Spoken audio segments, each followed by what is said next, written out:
Kia ora. Welcome to Thursday the 13th of October 2022. We're now a bit less than 4 weeks away from the midterms, which I think are November 8th, for those that have lost track or care. Your particular choice. Semantics to me, I can't vote anyway. But anyway, throwing that out there. So, few things this morning before I get into my ramble. We have a shed. It arrived yesterday morning. It was one of the items on our list, quote unquote machine room, which will eventually, for the next few years at least anyway, house the full solar rig as we start building that up. I've got a whole bunch of stuff up in Ohio still, but I do need to source, inverters and batteries and more panels and things, but they'll cost extra money. So at the moment we're just using what we need to use, and we'll worry about the rest when it becomes time to worry about it. Supply chains aside. So just kind of ticking off in there, but what it does do is it gives us a bunch more room to get stuff out of the fifth wheel and make it a little more, a little less cozy, tripping over stuff all the time. And we've got a bunch more tools and all manner of things up in Ohio still to bring down. So there is that. We have one more structure to put up, which is a large shelter logic barn, which will go up in due course. And we'll probably put a pallet floor down on that. And that'll be what that is. More for storage for stuff that's not perishable or the like. These people are dropping frickin' trash everywhere. Wake up in the morning and come out to a Subway cup on your driveway. It's not really. Humans are filthy pigs. All right, so morning ramble. We had rain, thunderstorms. Thunder, lightning, cats and dogs falling out of the sky. No raccoons or anything like that. It's pretty boring otherwise. No. From what I gather, there hasn't been a lot of rain for quite some time, so I guess it was kind of neat to get a bit of water and see how that actually affected things. From a stream perspective, it pretty much just soaked it up, which is what we expected really, and our soil and stuff as well. One of the interesting things is that we found that, or at least when I went out when it wasn't hosing down, is that some of the soil is not quite as compacted as we actually hoped or thought. So we probably have to get a tamper down and just address some of that.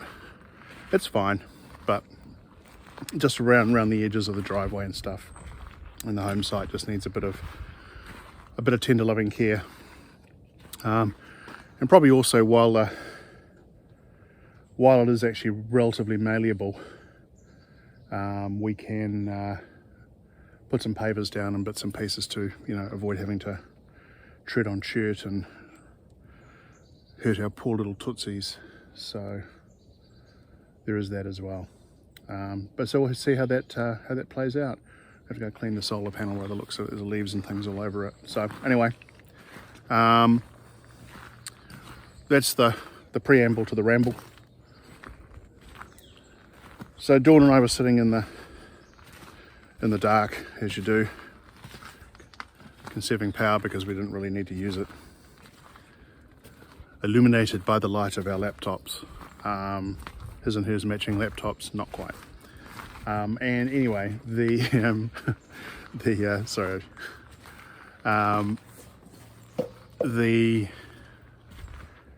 we were looking through some videos and bits and pieces, and as you do with algorithms, things pop up, and I had some random pop up from some guy who was making heaters out of soup cans, and really impressive. But his whole channel is devoted to just making stuff that's useful out of everyday accessible items without requiring fancy schmancy tools and all that kind of stuff. So went down that rabbit hole, as you do, and it was a pretty awesome channel actually. I might link it, we'll just have to see, or I might keep it a secret, because the guy's actually got a lot of stuff on there. But one of the things that popped up, and I know Dawn has looked at this before, was gasifiers. He made rocket stoves and things like that, but gasifiers. So Dawn had mentioned gasifiers to me before, probably in that place where I was like, yeah, that's really cool, honey. And then it promptly fell out of my head. And you know, she showed me the cool videos of people with modified trucks with gasifiers on the back and so on and so forth. But I was looking at what the gasifiers do, and we both started looking at the gasifiers and talking about it again. And then of course, you know, the reality is that we own 16 acres here. And while we can't, you know, just pillage it freehold until we're freehold, which won't be until after we've sold Ohio, the reality is that we do have a lot of wood, a lot of timber, a lot of smaller stuff that will be coming down. And what gasifiers do is basically convert wood to gas, and that gas can be used to power generators, trucks, cars, whatever you've kind of got attached to it that's modified for using gas. And being a huge fan of 3 is better than 2, is better than 1, is better than none. And having a generator here, and the cost of gasoline skyrocketing and not looking to go down again anytime soon, thanks to, you know, poorly planned or executed discussions with certain oil producing conglomerates. But that's a discussion for another day. And I'm old enough to remember all the OPEC stuff way back in the 80s, just FYI. This is like deja vu at the moment. Oh my God, it's coming around again. What? You think we would learn better? No, apparently not. Those who do not understand history are doomed to repeat it, or something to that effect. But anyway, the gasifiers, back on track. So the gasifier. So, chatting with my beloved, as you do. And then, well, we have a generator. Dual fuel and all that kind of stuff. I don't know what it needs to be tuned. But it looks like the actual making of the gasifiers themselves, while a bit of a process, is actually quite doable. And they are actually very effective. And so here's my line of thinking. And I have not actually thought this particular thing fully through.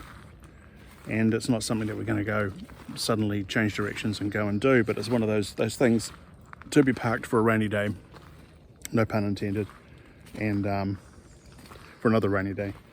And, you know, to put on the plans as an interesting project that would be kind of neat to get running and then introduce into the mix. So once we get the full solar rig put in place, batteries are longevity items. They have a very long shelf life. The current technology with life by batteries, and no doubt whatever else comes down the food chain that becomes commercially viable will probably fit into that category too. This is in terms of cycles and just general battery use, panels and so on and so forth. 25 years. All this kind of stuff is 10, 15, 20 more if you actually use it properly.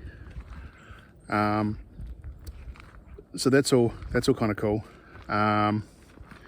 And the obvious is, the backup generator, which will run on propane or gasoline. And that's what we basically have now. Just a very small version of it. Nothing really exciting there, nothing that hasn't been done before. But the kicker is this. if the price of gasoline and or propane gets to the point where you just can't afford it, or more importantly, you just can't get it, then what are your options? Going to sit around wood fires, go back to the Stone Age, you know, toasting mock marshmallows over the fire and singing Kumbaya or whatever. That's sarcasm, in case you weren't aware. The idea of actually being able to make gas out of a resource that we have here in abundance, and more importantly, we have scrap available in abundance, is very appealing. Being able to turn that into something that can be used to drive generators, and then those generators in turn make electricity or can be used elsewhere or whatever, depending on the portability, actually has quite strong appeal. So I'm not sure, I want to cut this short, I'm not quite sure how this kind of fits into our plans, but gasifiers, definitely something that we will be looking more into. As usual, we'll do a lot of homework on it. We've got like a little thing that is Dawn's put together, which is it's kind of like a Kanban chart of sorts. It's if you're familiar with agile technologies, agile principles, I should say. Kanban is one that is used, you know, by Toyota and some other companies as well. It's kind of like a flow chart where you put all your tasks or sticky notes, and as you actually proceed with them, you move them through to completion. So we've got kind of a Kanban chart. I'm going to call it that because it sounds cool. Sounds like we know what we're doing. And this is one of those items that'll just get stickered there for investigation. We'll do some research on it, see whether it's feasible and where it might slot into things. And a lot of this can also be driven by the fact that things are going to heck in a handbasket, or hell in a handbasket, I'll say that, very, very quickly at the moment. And while we hope that particularly steep dive or multiple dives will get pulled out of, hopefully not at the last minute, but you have to live in optimism. Better to have a couple of extra arrows in your quiver, so to speak, to basically add to the mix. And you know, gasifiers, I don't know how common they are in terms of use, people using them or having access to them. It'd be fair to say that a lot of people have gasoline and diesel and stuff stockpiled, but that has a shelf life, even with, you know, products like Stable and stuff added. It still has a shelf life. Diesel engines, okay, yeah, I get it. You can run them literally, or almost literally, on the smell of an oily rag. But again, when it comes to kind of being able to provide energy and power, and having something that's supplemental to the sun, and have something that you can actually use to, you know, power other devices or provide direct power, I think that there's a lot of prudency here to be explored. So more on this topic in due course. But now I have to go and have my cup of coffee, because apparently I'm really getting quite ranty, which means ketosis or whatever it is probably kicking in. Change of diet. And